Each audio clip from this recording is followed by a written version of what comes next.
वर्ग 10वां यूरोप में राष्ट्रवाद। ये इतिहास है और इसका पूरा प्रश्न उत्तर करेंगे। हम इस पाठ का पूरा प्रश्न उत्तर करेंगे।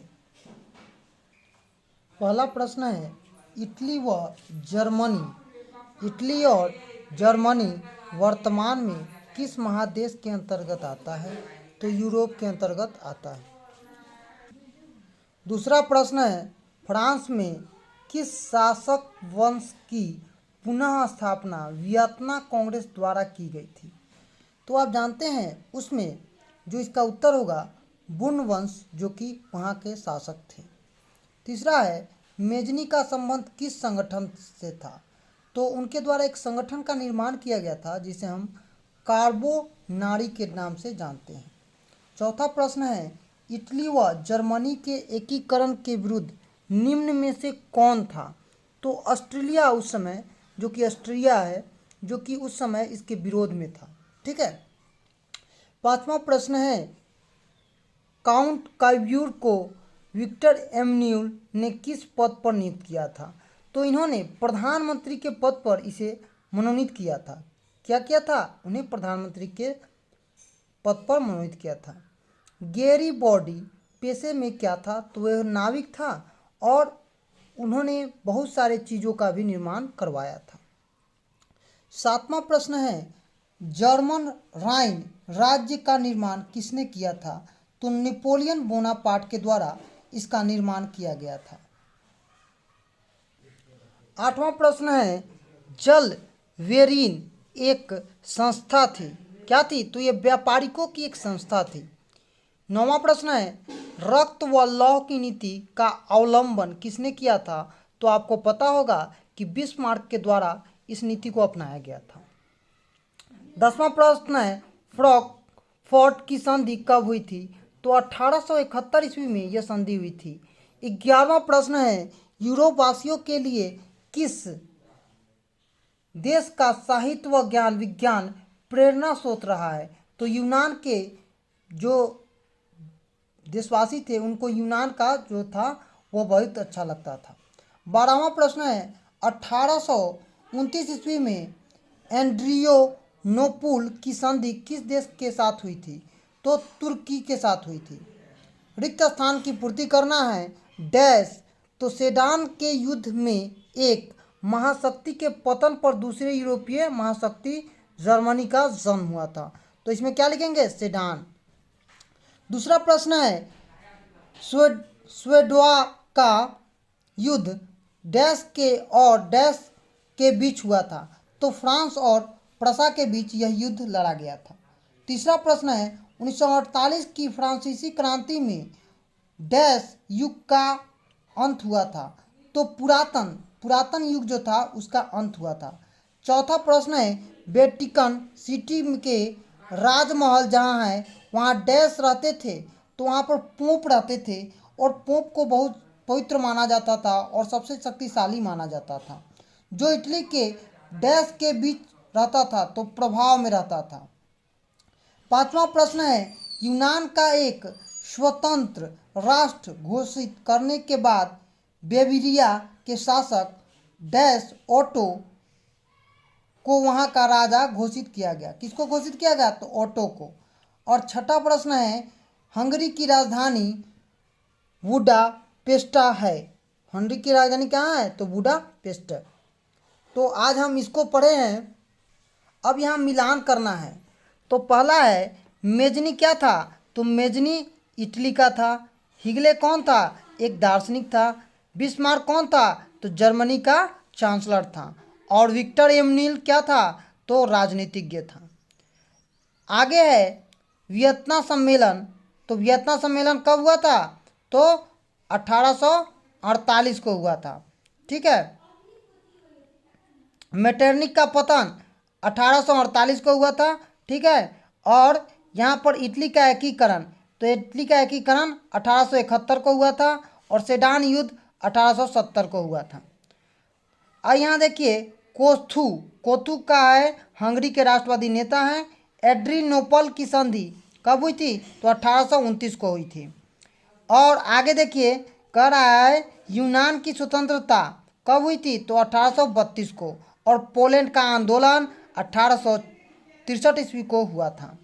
लघुत्तरीय प्रश्न भी पढ़ेंगे हम लोग आगे।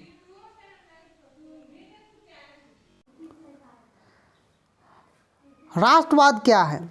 किसी विशेष भौगोलिक, सांस्कृतिक या सामाजिक परिवेश में रहने वाले लोगों में उत्पन्न होने वाली राजनीतिक चेतना जागृत ही राष्ट्रवाद कहा जाता है।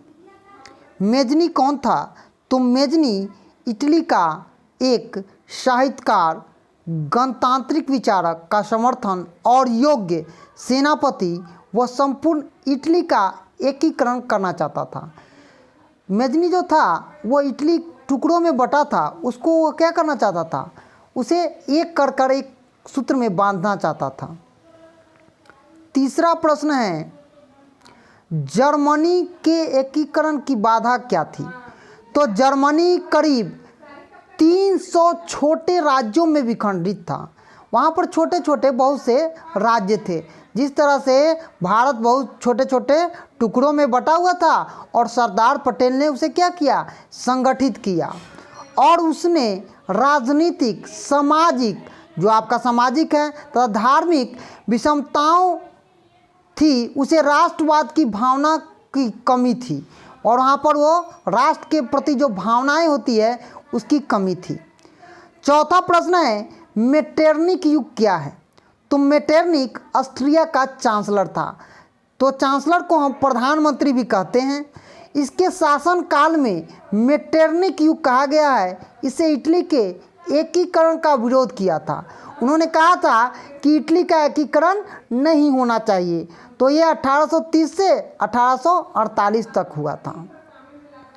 आगे प्रश्न है पहला कि 1848 के फ्रांसीसी क्रांति का कारण क्या थे?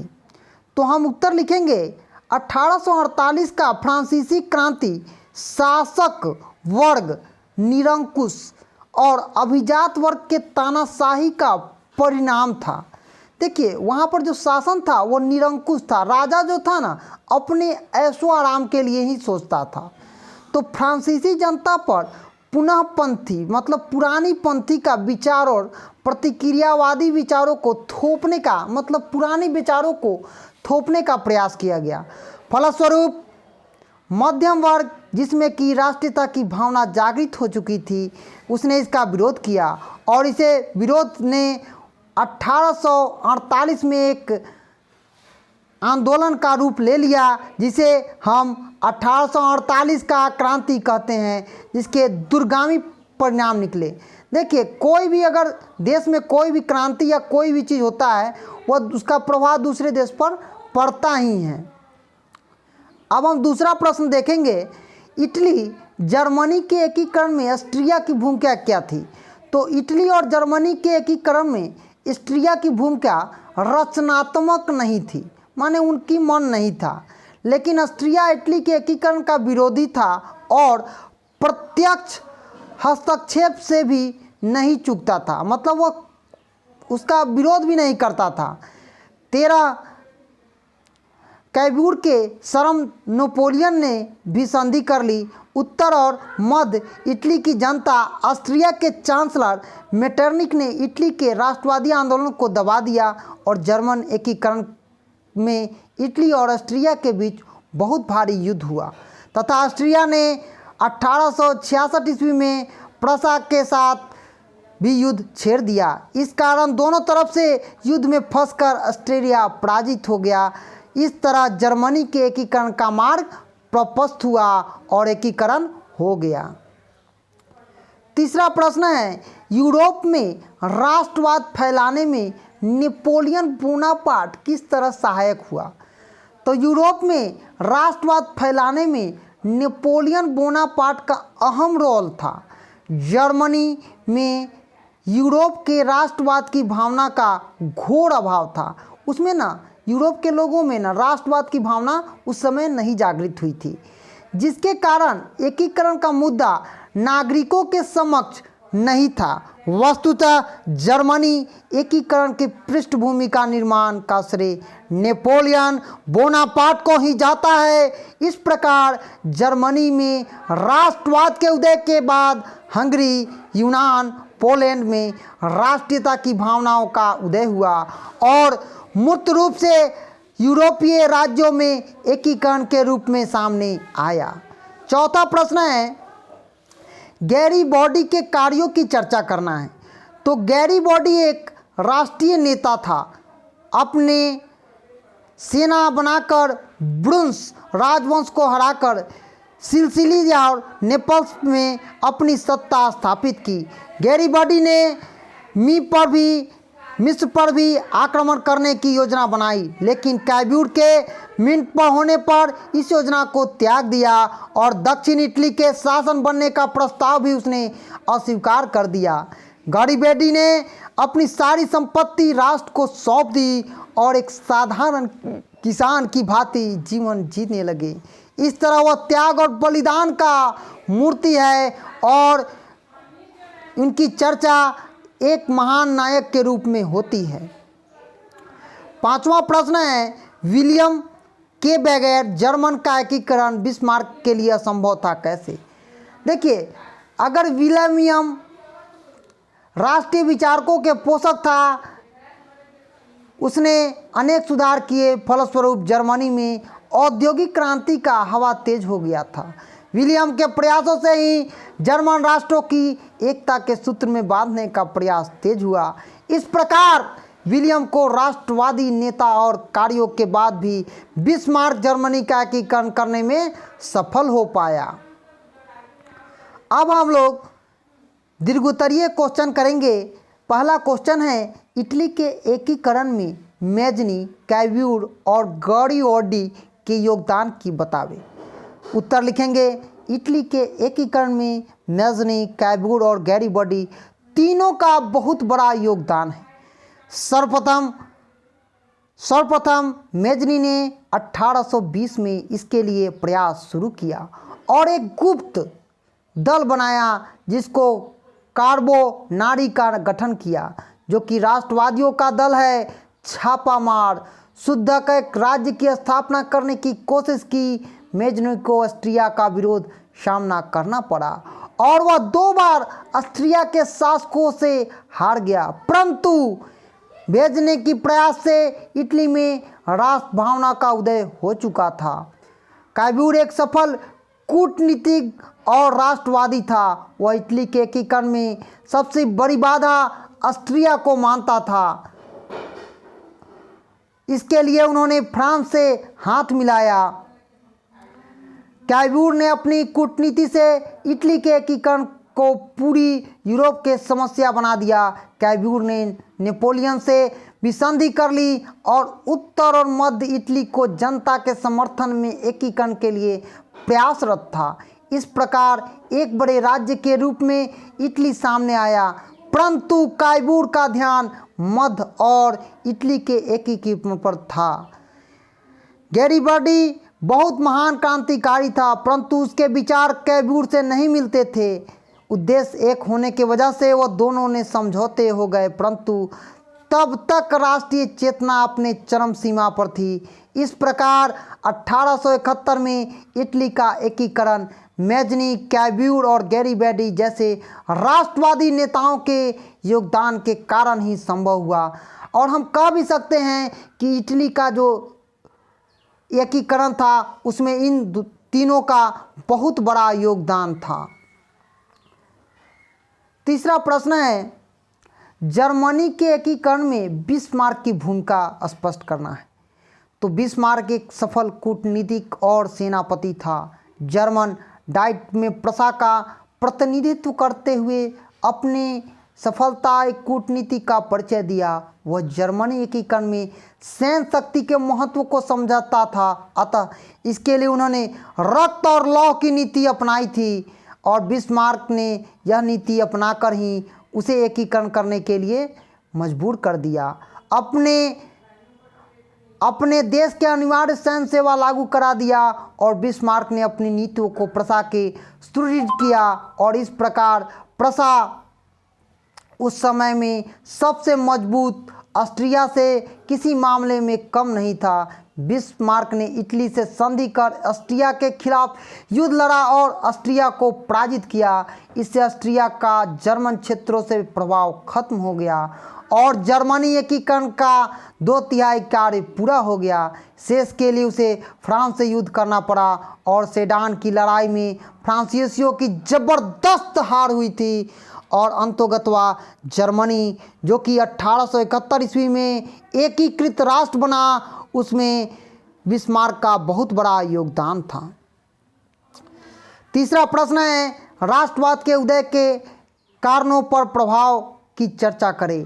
तो राष्ट्रवाद एक भावना है जो किसी विशेष भौगोलिक, सांस्कृतिक या सामाजिक परिवेश में रहने वाले लोगों को एकता, राजनीतिक जागृति का प्रतिफल है। यूरोप में राष्ट्रवाद के कारण यथार्थ हैं और इसके प्रभाव में युगांतरकारी हुए। यूरोप में राष्ट्रवाद को बढ़ावा देने में नेपोलियन के आक्रमण ने महत्वपूर्ण योगदान दिया। फ्रांसीसी क्रांति ने राजनीति को अभिजात वर्ग परिवेश से बाहर कर उसे सड़कों पर सर्वधार की वस्तु बना दिया। इसके फलस्वरूप प्रतिक्रियावादी व सुधारवादी शक्तियों का विकास हुआ। इस बीच शासन वर्ग निरंकुश व जनभावनाओं को दबाने वाले थे। इन्हीं सब कारणों की वजह से राष्ट्रवाद का प्रभाव हुआ और अपना मूल कर्तव्य यूरोपीय राज्यों के एकीकरण में आया। इसके फलस्वरूप कई बड़े और छोटे राज्यों का उदय हुआ। इन राष्ट्रवाद से यूरोप को ही नहीं वरन पूरे विश्व को चैतन्य बनाया, जिसके कारण अफ्रीका, एशिया राज्यों में विदेशी सत्ता को खिलाफ मुक्ति के लिए राष्ट्रीयता की लहर उपजी। इस प्रकार यह कहा जा सकता है कि यूरोपीय राष्ट्रवाद के उपरांत पूरे विश्व के मानचित्र बदल गया और वाकई में उस समय यह परिवेश ही क्या पूरे देश में एक नई लहर उठी। चौथा प्रश्न है, जुलाई 1830 की क्रांति का विवरण देना है। फ्रांस में उभरी हुई राष्ट्रीयता की भावना जन जन तक पहुंचा चुकी थी और उसका समर्थन अनेक उदारवादी और सुधारवादी लोग करते थे, परंतु चार्ल्स दशम जो निरंकुश था, जो कि अपने देश के शासन पर अच्छे से शासन नहीं कर सकता था, उसने प्रतिक्रियावादी शासक था ने उसको दोबारा कार्य किया और संवैधानिक लोकतंत्र की स्थापना न हो इस राह में उसने कई गतिरोध उत्पन्न किए। उसने प्रधानमंत्री पॉलीगोनिक के समान नागरिक संहिता के स्थान पर शक्तिशाली अभिजात वर्ग की स्थापना की तथा उन्हें विशेषाधिकार प्रदान किया। इससे वह कार्य उदारवादियों के पॉलिक के विरुद्ध 1830 ईस्वी में 4 अध्यादेशों के द्वारा तत्वों के गला घोट